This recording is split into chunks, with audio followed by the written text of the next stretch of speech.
So a few of your comments didn't make it. So first I'm gonna comment to Cynthia Pickett. I'm sorry that the volume is low. When I check it, it's not low. If someone can give me feedback on this, is it really lower than it's been? And if so, I'm gonna just check my InShot to see if something's wrong, or maybe restart it. Okay, so on to the other one. You big mad. Um, that comment didn't make it either. You were saying that I called people who had issues and claimed colorism existed crybabies or something, as if I was disparaging them.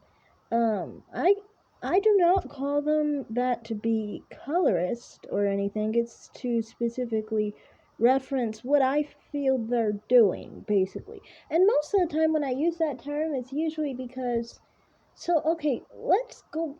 Like, you watched my video on how I grew up. I don't think you understood how I grew up in terms of my mother and how she taught me about colorism. So, my mother taught me that colorism doesn't exist. Point blank, it doesn't exist. And, if you understand my experience, you would understand from my perspective, I don't see it as existing because I don't see how. One, because as someone who is in the middle, I've seen people confuse me for light skinned people and dark skinned people. Like, they literally didn't know I wasn't those people. So, I mean, if there's a privilege, if there's a benefit, then how can other races give you a benefit if they don't even know there's a difference? I'm just saying. And I've seen this with other people too, like dark skinned people who get confused for light skinned people, and light skinned people who get confused for dark skinned people. Specifically, my mother has been confused for very light, mixed race people. It's what it is. People do that. So, for me, from my perspective, it's just like I don't think it exists, and so when people complain about it, yes, I do say that they're crybabies because I am saying that they are complaining about something that's not there. Um, and I mean, like, there's tons and tons of biracials, light skinned people, and so forth. People my complexion, people darker than me who want it to exist too. A lot of people on the brown skinned level and the light brown skin level and the light skin level wish colorism existed. And the reason they wish it existed is because then they get to have some kind of benefit. I mean, you've been taught all your life you're black, and that that's a connotation supposedly by other races, and some people take that to heart. So they want something to feel better about. So then they're like, oh yeah, if colorism existed, I would feel better than so and so who's dark skinned. I just am like, I am not gonna put on some fake shades and see, drink the Kool-Aid basically and say, yeah, I see how dark skinned people are having it harder. That to me, it's like it's not gonna. That's not my experience. I don't see it. I don't understand how it exists, especially since my dark skinned mother specifically told me first, before I even realized it, that heck, that stuff doesn't exist. Also, another thing is, for me, I am someone who ranges in color. I already said that. I in the north, in the winter, I'm the same shade as Rihanna when she goes all the way down to her complexion. That the light complexion, not the dark one. She ranges too. She can get really dark too. And then I can get all the way up to a 420 in Fenty. So I can go from 330 to 420 in a year.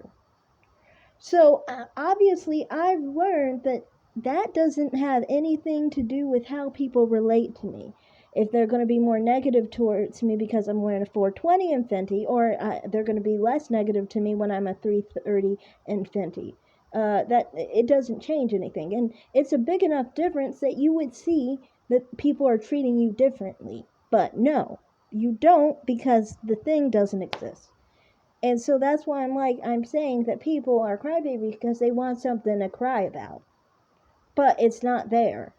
I understand, sometimes racism is bad, okay? racism is bad, you know? And I mean, like, I'm a black person. I deal with racism too, you know? So, I mean, like, that is not, I don't consider people like crybabies for dealing with racism or anything.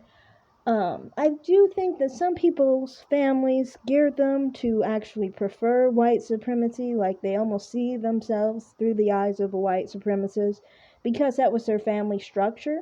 My family structure was not like that. My family structure was more so in the eyes of someone who's like a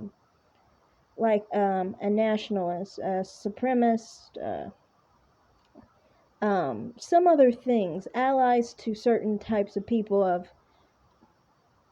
certain groups and stuff, back in the right after the civil rights situation, those type of people. Yeah, like that was like my grandparents were like that. They were like, they thought black was better, basically. So, I mean, that's how I came from that reference of mindset. So it's not like when you raise your kid like that, you raise your kid like they might think negatively because you're black, but you can think that right back at them, and you can also think that technically, if we have to choose here, we're gonna put ourselves before you, kind of thing.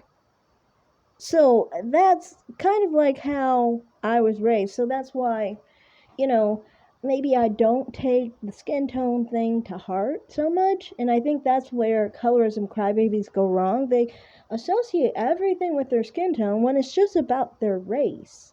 You're going to deal with racism sometimes. But that is not pursuant to anything to do with your skin tone, I don't think, even in those cases, because, like I said before, race and things of that nature are really determined by facial features over skin tone. So that's why light skinned people deal with racism too. Because it's all about if they can detect black in you, basically. So that's what I just wanted to say here. I don't think that that's appropriate, basically, to try and say I'm trying to discount darker skinned black people who, claim colorism exists when I had a dark skinned mother specifically who told me it didn't exist. So it's not me. You go talk to my dark skinned black mother who calls you a crybaby too. Now, the other thing was somebody was talking about black men and their preference, and how they don't talk about some of the things they see in, I guess, porn or whatever. And their preferences and how they treat them and stuff. And I'm like,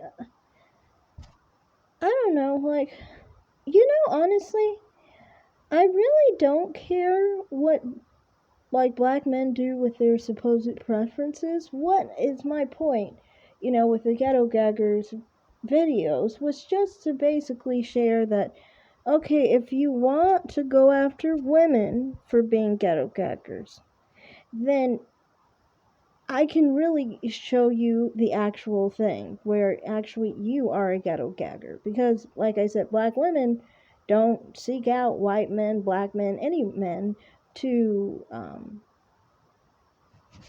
basically abuse them like that.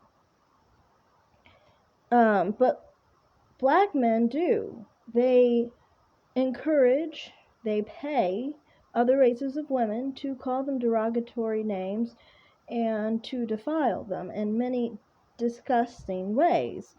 And they paid for that. They lost money. They lost hundreds of dollars an hour for it. So, yeah, that's why I was pointing that out.